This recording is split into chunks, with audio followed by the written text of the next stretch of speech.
जय श्री श्रीमन्नारायण। कल के वीडियो में हम लोगों ने जाना कि रावण वध के बाद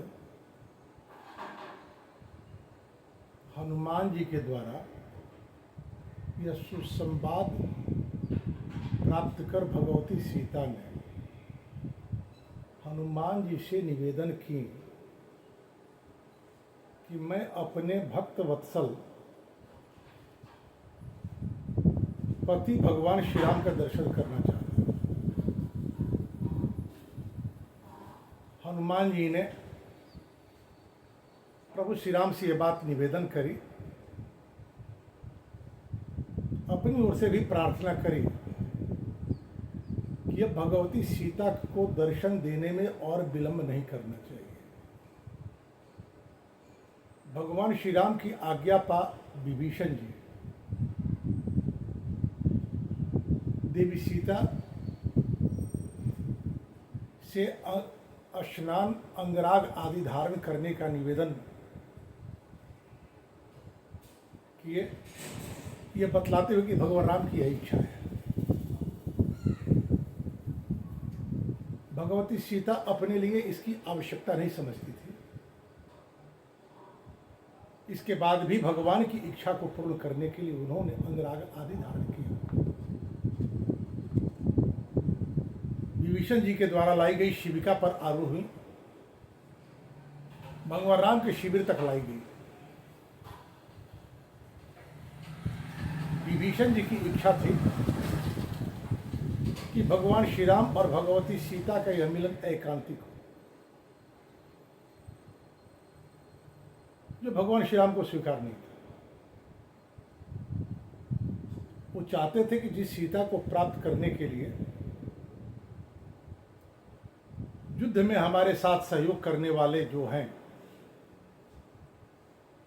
उन्हें भी सीता दर्शन का सौभाग्य प्राप्त होना चाहिए। देवी सीता भगवान राम से मिलने आती हैं तो उनके मन में भिन्न भिन्न प्रकार के भाव आ और जा रहे हैं। विस्मयात् प्रहर्षात् च स्नेहात् च पति देवता उदेक्षत मुखम भरतु सौम्यम सौम्य तरानना। चेहरे पर सौम्यता, हृदय में विस्मय, हर्ष, स्नेह। हर्ष और स्नेह की बात तो समझ में आती है, परंतु विस्मय क्यों?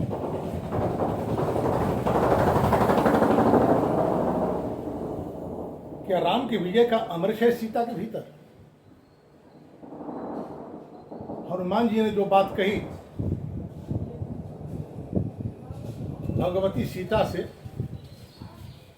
कि आज ये राम का जो विजय हुआ है रावण पर, ये आपके पातिव्रत का प्रभाव है, तो कहीं हनुमान जी के द्वारा कही हुई बात सीता के भीतर अमृत तो नहीं भर दिया? या उस माइक मृग को पाने के आग्रह में भगवान श्री राम को दौड़ाती हुई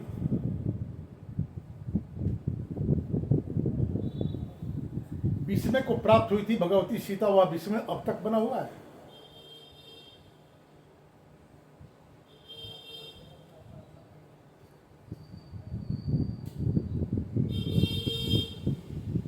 भगवती सीता से भगवान राम स्पष्ट करते हैं, रावणांक परिक्लिष्टाम दृष्टाम दुष्टेन चक्षुषा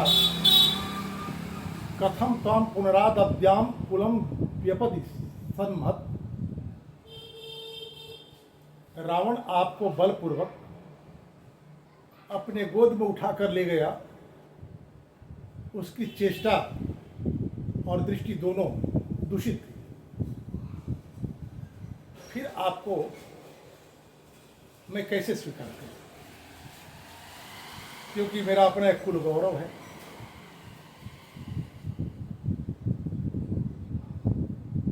यदि आप चाहें तो लक्ष्मण के साथ, भरत के साथ, शत्रुघ्न के साथ, विभीषण के साथ, किसी के साथ रह सकती हैं, या अपने विषय में स्वतंत्र निर्णय ले सकती है। हनुमान जी जब अशोक वाटिका में भगवती सीता से मिले थे और अपना भगवान राम का संदेश जब हनुमान जी सीता जी को सुनाते हुए कहे थे, एक मन रहत सदा तो ही पाही, जान नहु प्रेम रस इतने ही माही। तब भगवती सीता क्या अत्यंत प्रसन्नता हुई थी कि राम आज भी मुझे उतना ही चाहते हैं। यह क्या हो गया दीदी? भगवती सीता कहती है भगवान राम से, किम माम सदृशम वाक्यम ईदृशम श्रोत्र दारुणम रुक्षम श्रावयसे वीर प्राकृतामिव। संसार की सामान्य स्त्रियों को देखकर मुझे भी सामान्य स्त्री समझकर इस तरह के वाक्य आप बोल रहे हैं जो अत्यंत अश्रवणीय है, ऐसा आपको नहीं बोलना चाहिए।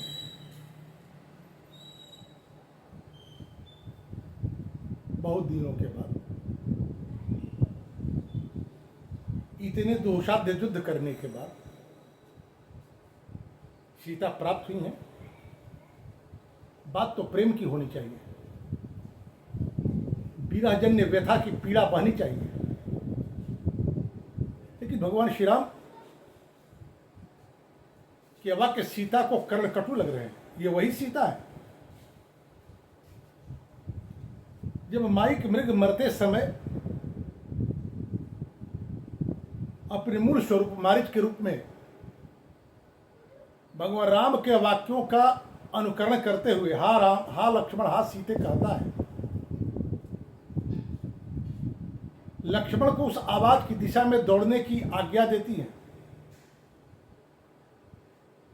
लक्ष्मण कहते हैं कि संसार में इस तीनों त्रिलोक में कोई ऐसा है ही नहीं जो राम का अपकार कर सके। सैनिकों के साथ आए हुए खरदूषण का वध कैसे अनायास भगवान श्री राम ने किया, ये सीता देखी है। इसके बाद भी उस लक्ष्मण के प्रति जो लक्ष्मण सीता को अपनी आर्या नहीं माता समझते, उनके प्रति कहती अनार्य अकरुणारंभा नृशंस कुलपानसना। कुलपानसन कहती है, कुलंगार कहती है। कहती अब लक्ष्मण मुझे बात समझ में आ रही है कि तुम वन में आए क्यों। राम की सेवा और सहयोग करने के लिए नहीं आए हो। तुम्हारी दृष्टि मैं अब समझ रही हूं कि राम के ऊपर घोर विपत्ति आ जाए और तुम मुझे प्राप्त कर लो। यदि ऐसा विचार रखते हो तो सोच लो, ये संभव नहीं होगा। यदि राम को कुछ हुआ तो मैं अपना प्राण का परित्याग कर दूंगी। ये वही सीता है जिन्हें आज राम के द्वारा यह कहे जाने पर कि रावण ने आपको अपने गोद में उठाकर बलपूर्वक ले गया, कुचेष्टा और कुदृष्टि के साथ, फिर आपका के शील पर संदेह क्यों न किया जाए। सीता को अप्रिय लगता है। यह न्याय की व्यवस्था है।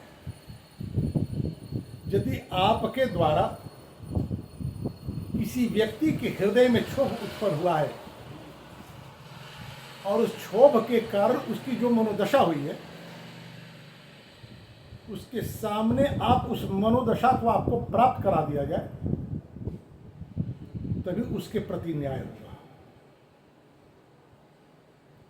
लक्ष्मण की पीड़ा राम भूले नहीं है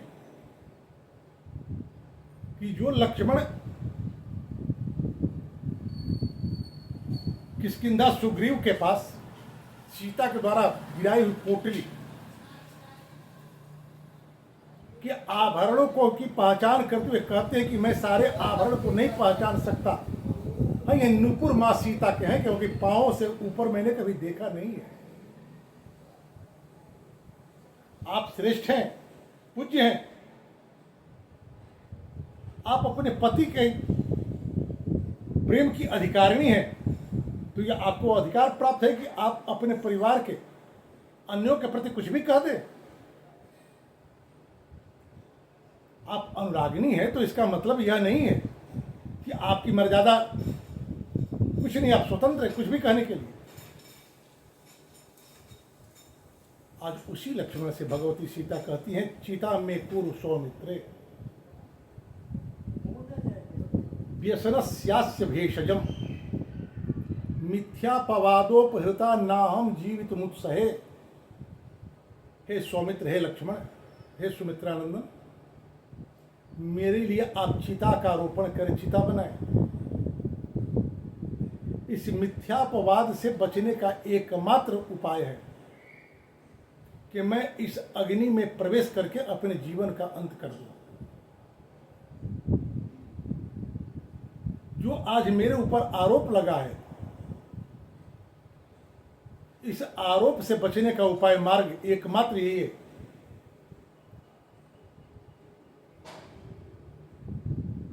लक्ष्मण न चाहते हुए भी भगवान राम का संकेत पाकर चिता बनाते हैं। भगवती सीता चिता की परिक्रमा करती है अग्नि की। भगवान श्री राम के अपने अनुराग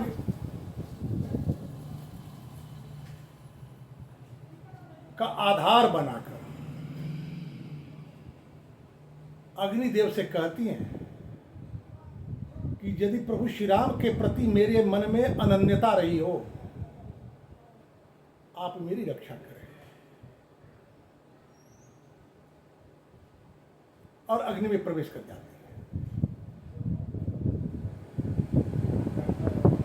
इंद्रादि सारे देवता आते हैं सीता के शील की पवित्रता का प्रमाण देने के लिए। अग्निदेव भगवती सीता को अपने गोद में उठाए बाहर आते हैं।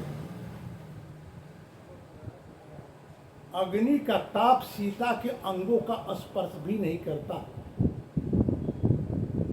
हाँ, अपवाद की वासनाएं जो हैं, अपवाद के जो मल हैं, लंका में रहने के प्रभाव का जो दोष है, वह जलकर भस्म हो जाता है। ठीक उसी तरह जैसे संसर्गज मलों से युक्त मलिन हुए स्वर्ण को यदि आग में डाला जाए तो मल जलते हैं, सोना कुंदन होता है। और भगवान श्री राम के सम्मुख आकर अग्निदेव कहते हैं कि प्रभु, आपकी सीता परम पवित्र है, आप इन्हें स्वीकार करें। भगवान राम की आंखों में आंसू छलछला जाते हैं। ऐसी बात नहीं है कि सीता के शील को लेकर के राम के मन में किंचित मात्र भी संदेह नहीं है। लेकिन लोक संबंध स्व के आग्रह में नहीं होते, लोक कल्याण के लिए होते हैं। दुर्भाग्य की बात है, आज विवाह आदि के क्षेत्र में युवक और युवती अपने व्यक्तिगत आग्रहों में फंसकर लोक परंपरा, कुल परंपरा की अवज्ञा करते हुए संबंध स्थापित कर लेते हैं। परिणाम क्या होता है? परिणाम होता है कि लोक से वे कट जाते हैं। परिवार की परंपराएं दूषित हो जाती हैं। माता और पिता जीते जी जीने की इच्छा छोड़ देते हैं। भगवान राम कहते हैं, प्रत्यार्थम तु लोकानां त्रयाणां सत्य संश्रयः। उपेक्षे चापि वैदे ही प्रविशंति हुताशम। हे देवताओं, देवी सीता की पवित्रता को लेकर के मुझे किंचित मात्र भी संदेह नहीं है। मुझे पता है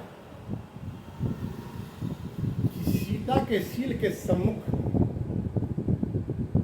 रावण अपने मन से भी सीता का स्पर्श नहीं कर सकता।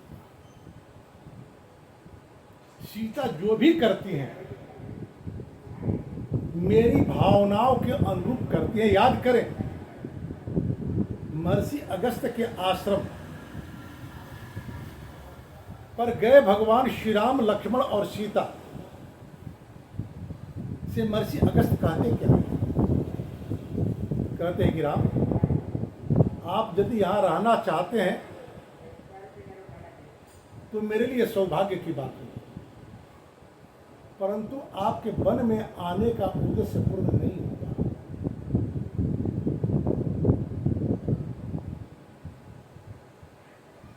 हम सभी जानते हैं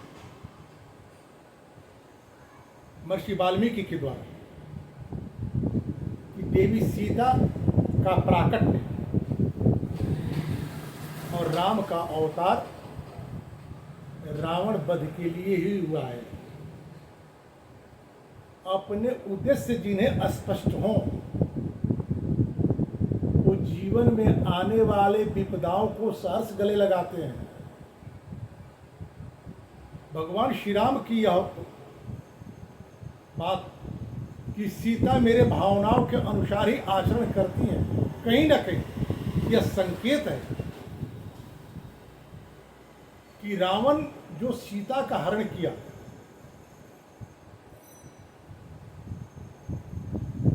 पंचवटी के पर्णशाला से लक्ष्मण को दूर जाने के लिए सीता ने जो कर्ण कटु वाक्य बोले,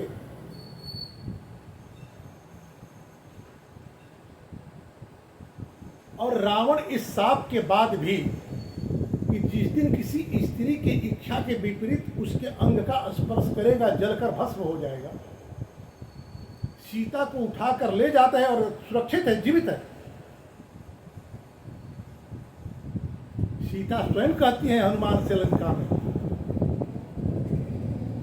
रावण से कहती है कि यदि मैं चाहूं तो तुम्हें अपने तेज से जलाकर भस्म कर दूंगी, परंतु आर्य राम की ऐसी आज्ञा नहीं। हनुमान से कहती हैं कि जाकर के मेरे आर्य से कह देना कि रावण को जीत कर मुझे प्राप्त है। अर्थात राम के अवतार का जो उद्देश्य है, मेरे प्राकट्य का जो उद्देश्य है, उस उद्देश्य को मैं नहीं बल्कि मेरे आर्य पूर्ण कर करके लोक यशस्वी। भगवान श्री राम कहते हैं कि मुझे पता है कि सीता परम पवित्र है, इसके बाद भी लोक शिक्षा। सीता जब अग्नि में प्रवेश करने की इच्छा की तो मैंने किसी प्रकार का प्रतिकार नहीं किया।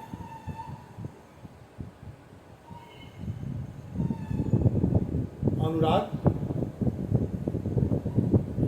से भरी हुई स्त्री मान भी करती है और अपने शील की परीक्षा भी देती है। शब्द का माधुर्य यह नहीं कहता कि लोग कुछ भी कहते रहें,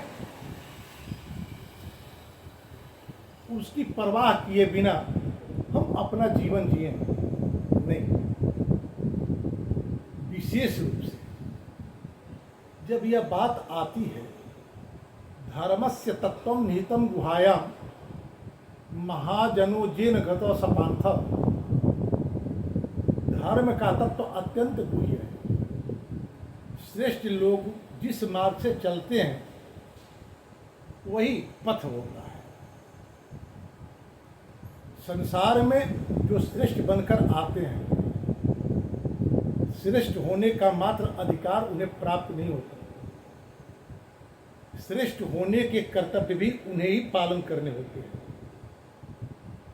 भगवती सीता से भगवान श्री राम ने अपने शील की परीक्षा देने की नहीं कही, बल्कि स्वयं आगे बढ़कर के भगवती सीता ने अपने शील को पुनः प्रमाणित किया।